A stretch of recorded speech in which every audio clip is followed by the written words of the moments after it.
The third one and the final one is I use kind of different words for this, but I'll say pick your word, what you think makes more sense to you, but compassion, care, or love for your people. I like love, but in the US and in America, that word's been so misused over time, it doesn't really make sense to you in this context.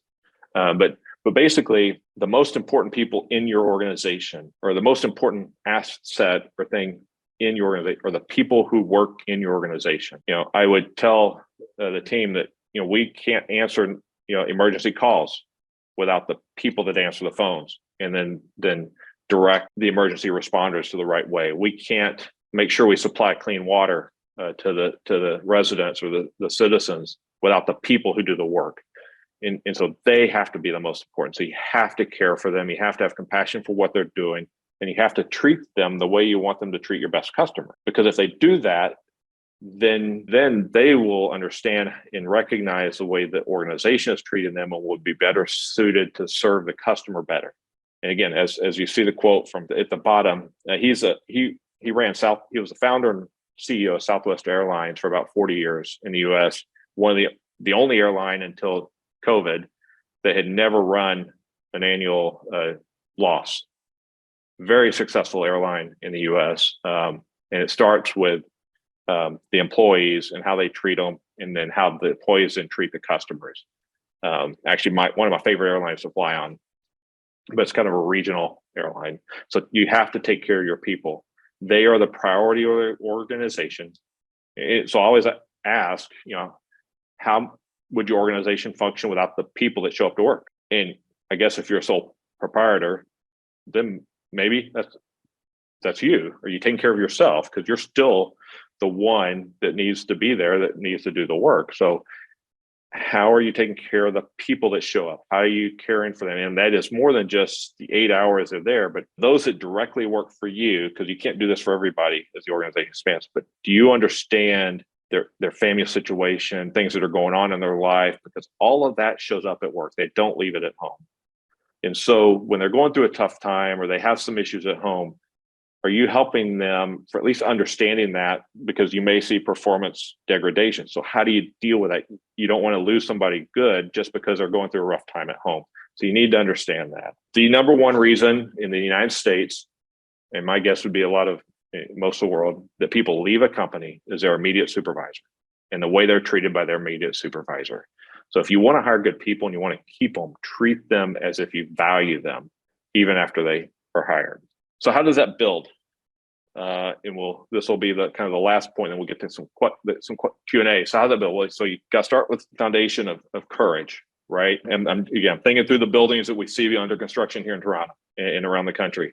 The foundation, the very basics, and then you build on that with humility and love that goes into that. And then this is where then we get into what's next. Well, in my mind, the next two are integrity and trust, because without those two, it's really, really hard to continue to operate a successful business. And I know that we've been here for going on 9 months, and I've been here before on short-term trips, and I understand that there's kind of I hear a lot of talk about the corruption and things that are going on. And I would say that, for example, I lived in the state of Alabama for years. While we lived there, the governor resigned due to ethics violations. The Speaker of the House, so the head of the legislature, was arrested and found guilty for ethics violations, ended up in jail. The utility board that provided water services in the community that I was in was under federal investigation for corruption. After I left, some of the very people that influenced the county commissioners of where I just worked ended up being under investigation and found guilty of some corruption in Birmingham and Jefferson County. And so that's not unique to Albania. That exists throughout the world, but through that, you still have to have integrity. You still have to have courage to stand up for what you believe and do the right thing. And ultimately, I think that while there may be short-term losses and such because of taking stands, ultimately you end up at the better for it when you do that right. So integrity and trust. I walked into the county day one and said, "You don't know me. I don't know you, but the 50 key leaders that were in the room, the directors and assistant directors and my direct reports," I said, "I'm gonna walk out of this room and I'll tell you, I'm gonna trust you right now. I trust that you're the expert. You're gonna do the right thing for me, and you're gonna give me the data I need to run the organization, but I'm going to trust you to do your job. Because as a leader, trust is transactional, but you as a leader have to give it before your employees, your direct reports are willing to trust you. And that's vital to the organization. The next two really are just the things you need to think about as improving and being better at, because these are the critical pieces as we build on how to lead people in organizations, the things you want to look at. You have to be good at listening. You can't trust without being vulnerable, which takes courage. So again, you see how a lot of these things are circular and they go in process and they build on each one another. But as we develop an organization, if you build it on a foundation of courage, humble leadership, and then love and care and compassion for your people, you can build an organization that does what we did at the county, where we had the value of the work for the tax dollar paid for the citizens. We do an annual survey that jumped almost 20 points in the annual survey year over year when we started doing these things. We won the best places to work because the employees loved working there. It was easy to recruit to an organization because the best recruiters aren't the ones in human resources. They're the ones that are their friends and their family. And they say, hey, I work at a great place. We have a job I think you'd fit for, and they recruit for you. And so when you build on that, it becomes this thing that works, and you really, really get great performance. You have people that really love what they do and will do anything they do to make sure that the organization works and functions to do that. And so that's how we did that at the county. That's how I did that when I was in private business and running an engineering firm. Stories aren't as nice or cool as they are at the county or in the military. But in general, over my career, applying these principles over time and then learning and applying them, and I've seen that we've won awards. The engineering firm ended up dominating the market for what we did in the region we were working because of applying these principles. And so there is a really benefit to doing these. The Forbes 100 list of best places to work, there's a final comment. Annually, they put out best places to work, and the companies that end up that outperform their peers on return for investment to their shareholders, anywhere from 10 to 15% year over year, they have better return on investment for their shareholders. So profits, in other words, for their shareholders, than those that don't treat their employees well, those that don't end up on the list because they don't treat and do these things, follow a lot of these principles and the values of leadership. So with that, I wrap up, and I'll put my contact information up there. I'm willing to talk more, whether if you want to contact me through WhatsApp or email or on LinkedIn. I can sit down and kind of talk you through these in one-on-one situations, or do a lot of strategic planning, a lot of strategic thought. So somebody that if you're interested in those kinds of things, I can kind of sit down and bounce a lot of questions off of you. The skill there that I have is I may not know your business, but I know how to ask questions that get you to talk and think about your business. And so in what you do. So with that, I'll turn it back over, and thank you. And I appreciate the time. Oh, wow. Dan, truly thank you. Let me just, again, I would encourage everyone that hopefully you've kept some notes and you're able to ask some questions. I'm going to do the warm-up with the questions, and I actually have several that I've written down. So, miq, nëse keni pyetje, pra ju lutem mendojeni, mund t'i bëni edhe te chati, mund t'i bëni në shqip, në anglisht, si doni juve, mund t'i përkthej unë dhe mund ta ndërmjetësoj këtë pjesë. So Dan, I was just encouraging everyone to ask questions even in Albanian if they want to, but I'm going to be the first one if that's okay. So I really appreciate you talking about those three core values of courage, humility, and compassion. And I kind of want to turn the spotlight a bit on myself. I try to lead a business and also work in an environment where I definitely want to have those types of values. And I can attest from my own experience that whenever I've had courage to stand for the values that I have, they may not have always worked to my benefit, but in the long run, they've really impacted my life positively and the life of my clients as well. And they've been able to respect that much more. But as you said, courage and leading with courage by example. I kind of want to be the devil's advocate, if I may, in terms of saying, again, the reality in Albania is that if you are a leader, if you are it doesn't matter if you are in top leadership position, or just middle management, or even just leading a small team, or even if you are just the Palati administrator, you are the leader. And the model that we see is that people can be courageous here, but they are courageous about the wrong things. So the challenge we have, and I think other people may want to, so how do we then, because we have this principle of courage, but people use that courage to be courageous about, I don't know, stealing, lying, cheating, defrauding, making things up, or not, or even not doing their job, and they're courageous. So I don't know if you maybe want to add anything to that as a cultural phenomenon. Well, I know it's a difficult question. Well, and I will say that I kind of went through a short list. Those aren't unique to Albania. I know the culture is different. I recognize that, but a lot of the same issues exist, whether it's in the Balkans or Western Europe or in the US or in Asia. They just look a little different. But ultimately, it's because I want what's best for me. Right. And so part of that is you got to really think, okay, what's really best for the organization? And most times what's best for the organization isn't necessarily what's best for the leader of the organization. Right. And so you got to have the courage to do the things that are best for the organization, and take, and I'll use another term, the long view.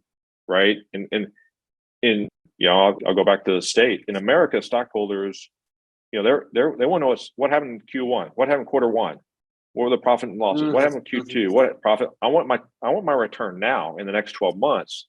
I don't want the long view, but you don't build a sustainable business on a short-term view. You build it on a long-term view. So where do I want to be? How do I get there?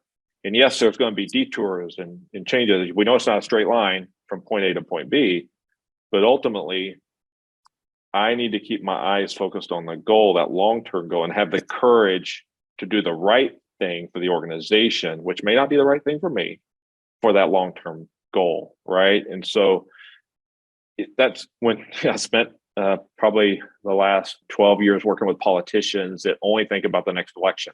And that's not unique to that's any democracy, right?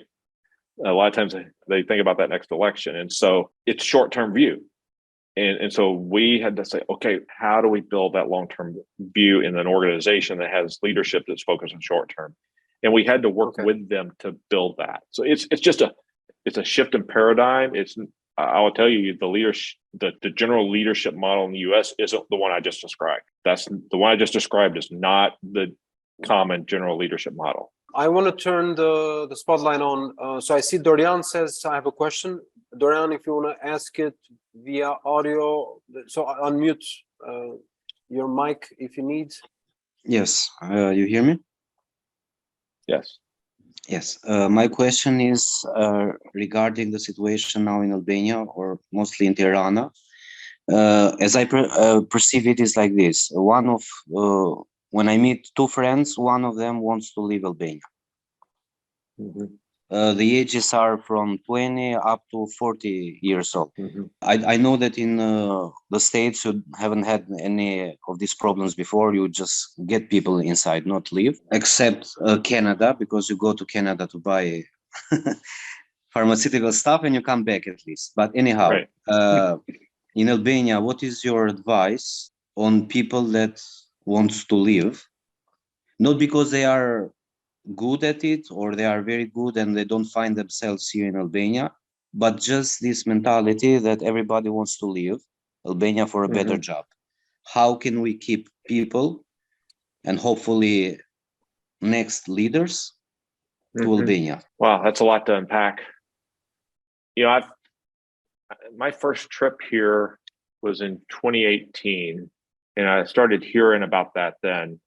In fact, one of the guys I met on that trip just a couple of years later won the lottery and ended up in Jacksonville, Florida. And so I've seen a little of that. That's hard to answer because you live in a situation where you have three different generations that have three very distinct life experiences. You have those that grew up and worked under communism, the older generation. You have the middle generation that may have grown up under communism, but they were in their teen years or early 20s when communism fell. And then you have the group that they have no recollection of communism because they were born after it fell. And so I can't think of that's a really unique situation. And part of one of the legacies that left you with communism is what I see as a lot of just a pessimistic outlook here in Albania. And so I don't know how better to say. We fell in love with Albania when we came to Albania, which is one reason why we're here. And you may find that weird that we came from the States to come here, but we love it here. We love being able to do the things we can do here. And we love the people of Albania. And so I don't know if I have go to A, B, C, and D. I think ultimately between the business community and the government community leadership, you need to think about, okay, how do we best market Albania to Albanians, right? I mean, that's what you do with your employees. You want to keep your employees, you market the company to your employees while they're still working for you so they don't leave, because guess what the recruiter next door is trying to do, right? And so how do you market Albania to Albanians so that they stay and they can, and part of that may be, how do we improve our laws and things with respect to business development? I don't know. I have no idea what the answer is and what are all the issues there, but it may be, how do we as leaders market Albania to Albanians so they know how to stay and they can see a vision, future, and benefits to stay in here. I mean, you say that we don't have the problem in the States, but in the problem in the States, we have towns turning into ghost towns because people are leaving. The small towns, they're going to the big city. Urbanization is happening everywhere in the world. And so we see that same kind of thing, is how do you keep the people in the area, or at least, because you still need people to manage the farms and the ranches and for those products that happen only in the rural environment. And so I don't think anyway, I probably speak on this way longer, but I don't know if there's a really good do A, B, C, D, but I think really need to think about how do we market the benefits of Albania to the Albanians so that they stay and really fall. I mean, I can tell you love your country. You love who you are. It's a matter of how do we do that? How we clean up what everybody doesn't like? Yeah, that's probably that's probably a coffee. We need to have a coffee and have a whole long discussion about it. Can I do a follow-up? Is it okay? Sure. The next question is, at least for the future of leadership or employees, etc. Since this actual generation is leaving, let's say, and we don't really know how we can fix this problem, what about the new generation that is coming? In my perception, unfortunately, I am attending a bachelor degree, so I kind of have direct contact with this age. And they are so fragile, they are so lazy, I don't know, that's my perception. Like the new generation that is coming, they don't know how to work, they cannot do anything without an adult supervisor, they don't know what responsibility is, they see only short-term things like, let's study today for tomorrow exam and let's find shortcuts. Of course, even in our generation, this was happening, but not in this degree. So, I mean, for the next generation, do you have like a niche advice, or how can we deal with the new generation? That it's going to be our employees or hopefully our next leaders? Yeah, I would say you just got to keep working, because that mentality generally changes when they realize that they're the ones that have to earn the money to provide for the family and do those things. You see that switch. I could have taken what you said and I would have heard the same thing out of people my age, of the younger generation in the States, or the generation that's in the middle of their working years and starting to lead businesses and governments always think the one that comes behind them is, what did y'all do? What have all you been up to? Right? It's been a consistent pattern. And so I think it's just keep on the pressure, keep it on, and you will see that change. I mean, there's a reason why, the kid that's at 16 and 18, when he goes away to school or to whatever, when they come back and actually get a real job, that they are a different individual than they were 5 and 10 years ago. because of that and because of that responsibility. You just got to continue to do it. I've heard that same discussion in the US. So that's not unique to the younger generation. The generations today, have gone through so much. When I was a kid, I was a remote control, and we had 3 TV channels. And if we didn't catch it on TV, we didn't see it. Right. And today, I think now I'm going to stream the whole season of something, over the next 12 hours. It's different. So thank you. Thank you, Dorian. Thank you for asking the question. Dan, I don't know if you have a bit more time. We have one other question from Ilir here. So it's also in the comments. I'm just going to read it if that's okay. So we came out of communism, but communism has not come out of us. So we still lead with a strong hand. We want control. We don't like the different opinion. If someone thinks differently from the leader, he's often removed from the leadership team. I'm the leader. I make the decision is the position that most leaders take. So the question now is, how would you help Albanian leaders to change this control mentality? Thank you, Ilir. Thank you for asking the question. Yeah, thanks. That's not easy because you have to give up control. And it goes back to the values we talked about, right? Without the person I replaced, she had all this control. I mean, when I got there, if somebody in the county wanted voicemail, I had to approve it. And why would the CEO of a $2 billion operation have to approve somebody getting voicemail? Doesn't make any sense. And so we started shedding those things. So I think that there's a lot that goes into it. How do you build courage? Part of that is, okay, have you trained the people to be able to do the work, right? That's part of it. You can't just dump everything on people without training them to be able to do the work. But almost gets back to, you almost have to do it one by one. Walk them down, coach them, train them. That if you want the best for the organization, you need people to be able to tell you, I think that's the wrong decision, right? I had a team of 7 that any one of them could walk in my office and close the door and say, Dan, we need to talk. They all did from time to time, and would say, I don't think this is the right direction, or I think we're going down the wrong path with this, and here's why. And we'd have a conversation. And sometimes I'd say, nope, we can't change because this is why we're doing it, and walk through why. And they say, okay, well, I can see that. Or I'd be like, you're right. That is wrong. Let's fix this. Right. A lot of things happened during COVID, right? And we were kind of fine, to use a euphemism, by the seat of our pants through a lot of it. I don't know if that makes any sense translated, but we went through it, and my libraries wanted to close to outside people, so that they wanted to close the libraries. And I said, no. And I said, well, Dan, we have a plan. I'm like, no, you can't do that. And my Kathy, who worked directly for me, who libraries works for her, said, Dan, at least listen to them. I mean, at least hear them out. Let them walk you through the plan, hear them out. And so I said, okay.